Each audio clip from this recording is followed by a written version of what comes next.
All welcome back to my channel. So ಇವತ್ತು ತುಂಬ ಈಸಿಯಾಗಿ ಒಂದು 10 to 15 ಮಿನಿಟ್ಸಲ್ಲಿ ಮಾಡ್ಕೋಬೋದಂತ ಚಿಕನ್ ರೆಸಿಪಿ ತೋರಿಸ್ತೀನಿ. ತುಂಬ ಈಸಿಯಾಗಿ ಕ್ವಿಕ್ಕಾಗಿ ನೀವು ಮಾಡ್ಕೋಬೋದು. ಅಲ್ಲಿರೋ ಕಡಿಮೆ ಇಂಗ್ರೀಡಿಯೆಂಟ್ಸ್ನ ಬಳಸಿ ತುಂಬ ಈಸಿಯಾಗಿ ಬ್ಯಾಚುಲರ್ಸ್ ಆಗಲಿ ಎಲ್ಲರೂ ಮಾಡ್ಕೋಬೋದಂತ ಇದು ಚಿಕನ್ ರೆಸಿಪಿ. ಒಂದ್ಸಲ ಟ್ರೈ ಮಾಡಿ. ಸೊ ಫಸ್ಟು ಇದಕ್ಕೆ ನಾನು 1/2 kg ಚಿಕನ್ ತೊಗೊಂಡಿದ್ದೀನಿ. ನಿಮ್ಗೆ ಎಷ್ಟು ಬೇಕೋ ಅಷ್ಟು ತೊಗೊಳ್ಳಿ. 5 ಸಲ ಚಿಕನ್ನ ತೊಳೆದಿಟ್ಕೊಳ್ಳಿ. ಈ ಥರ ಡೈರೆಕ್ಟಾಗಿ ನೀವು ಯಾವುದ್ರಲ್ಲಿ ಮಾಡ್ತೀರಾ ಅದಕ್ಕೇ ಚಿಕನ್ನ ಹಾಕ್ಕೊಂಡು ಇದಕ್ಕೆ ನಾನು ಕಲ್ಲುಪ್ಪು ಹಾಕ್ತಾ ಇದ್ದೀನಿ. ಸ್ವಲ್ಪ ಕಲ್ಲುಪ್ಪು ಹಾಕ್ಕೊಳ್ಳಿ. ಇದಕ್ಕೆ ಅರ್ಧ ಸ್ಪೂನ್ ಅರಿಶಿನ ಪುಡಿ ಹಾಕ್ತಾ ಇದ್ದೀನಿ.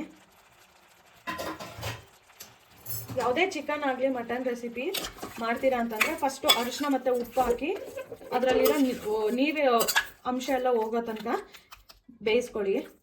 ಉಪ್ಪು ಮತ್ತು ಅರಿಶಿನ ಹಾಕಿ ಆ ನೀರೆಲ್ಲ ಏನಿದೆ ಆ ನೀರೆಲ್ಲ ಹೋಗೋ ತನಕ ಅದೆಲ್ಲ ಸುಂಡೋ ತನಕ ಅದನ್ನು ಬೇಯಕ್ಕೆ ಇಟ್ಕೊಳ್ಳಿ. ನೀರೆಲ್ಲ ಈ ಥರ ಫುಲ್ಲೆಲ್ಲ ಕಡಿಮೆ ಆಗಬೇಕು. ಈ ಥರ ನೀರು ಕಡಿಮೆ ಆಗೋ ಥರ ನಾವು ಫಸ್ಟೇ ಹುರ್ಕೊಂಡ್ರೆ ಚಿಕನ್ ಸ್ಮೆಲ್ ಬರೋಲ್ಲ. ಅರಿಶಿನ ಉಪ್ಪು ಹಾಕಿ ಈ ಥರ ನೀರೆಲ್ಲ ಅದರಲ್ಲಿರೋ ನೀರೆಲ್ಲ ಹೋಗೋಷ್ಟು ಹುರ್ಕೊಂಡ್ರೆ ಮನೆಯಲ್ಲಿ ಮಟನ್ ಸಾಂಬಾರು ಪೌಡರ್ ಮಾಡಿರ್ತೀವಲ್ಲ ಅದನ್ನು ಹಾಕ್ಕೊಳ್ಳಿ. ಯಾವುದೇ ಚಿಕನ್ ಮಸಾಲ ಆ ಥರದ್ದು ಯಾವುದು ಹಾಕ್ಕೊಳ್ಳಿ. ಮಟನ್ ಸಾಂಬಾರು ಪೌಡರು ಜಸ್ಟ್ ಸುಮ್ಮನೆ ಈ ಥರ ಒಂದು ಮಿಕ್ಸ್ ಕೊಡಿ.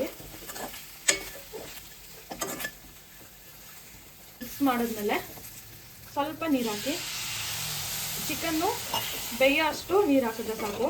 ತುಂಬ ಜಾಸ್ತಿ ನೀರು ಥರನೂ ಹಾಕೋಕೆ ಹೋಗ್ಬೇಡಿ. ಸೊ ಚಿಕನ್ ಬೆಂದೋಗುತ್ತೆ, ಸ್ವಲ್ಪ ನೀರು ಥರ ಆಗುತ್ತೆ. ಇದಕ್ಕೆ ಏನು ಈರುಳ್ಳಿ ಟೊಮೆಟೊ ನಾವು ಏನೂ ಹಾಕಿಲ್ಲ. ಸೊ ಹಾಗಾಗಿ ಇಷ್ಟೇ ಸಾಕು ನೀರು. ಸ್ವಲ್ಪ ನಿಮಗೆ ಗ್ರೇವಿ ರೈಸ್ಗೆ ತಿನ್ನೋ ಥರ ಬೇಕು ಅಂತಂದರೆ ಸ್ವಲ್ಪ ಹಾಕೊಳ್ಳಿ ಅಷ್ಟೇ.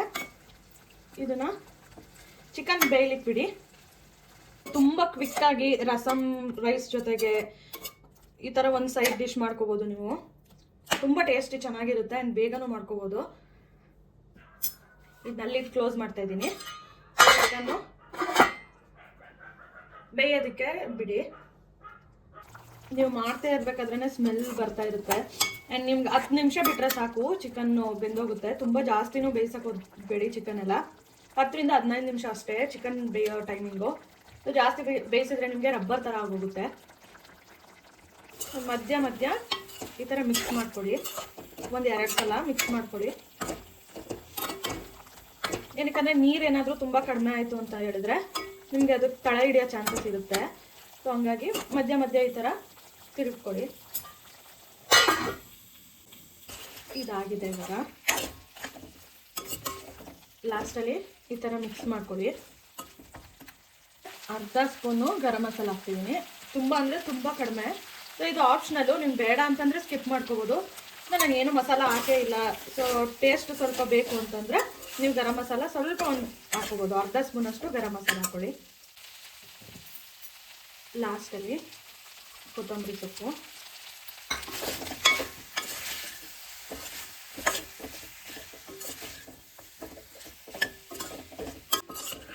ನೀವು ಇದನ್ನು 1 kg ಅರ್ಧ kg ಅಷ್ಟಕ್ಕೆ ಮಾಡ್ಕೊಂಡ್ರೆ ಟೇಸ್ಟ್ ಇರೋದು. ನೀವು 2-3 kgಗೆಲ್ಲ ಮಾಡ್ತೀನಿ ಅಂತಂದರೆ ಅಷ್ಟು ಟೇಸ್ಟ್ ಬರೋಲ್ಲ.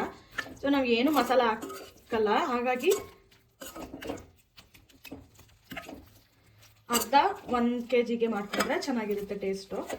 ಸೊ ನಿಮಗೆ ಸ್ವಲ್ಪ ಗ್ರೇವಿ ಥರ ಬೇಕು ಅಂತಂದರೆ ಸ್ವಲ್ಪ ನೀರು ಹಾಕ್ಬೋದು ಅಷ್ಟೇ. ಸೊ ಇದು ಸೈಡ್ ಡಿಶ್ ಆಗಿ ತಿಂದ್ರೇ ಚೆನ್ನಾಗಿರುತ್ತೆ.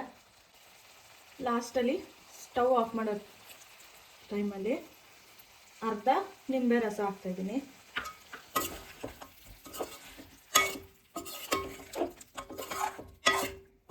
ತುಂಬ ಕ್ವಿಕ್ಕಾಗಿ 2-3 ಇಂಗ್ರೀಡಿಯೆಂಟ್ಸಲ್ಲೇ ಇದನ್ನು ನೀವು ಮಾಡ್ಕೊಬೋದು.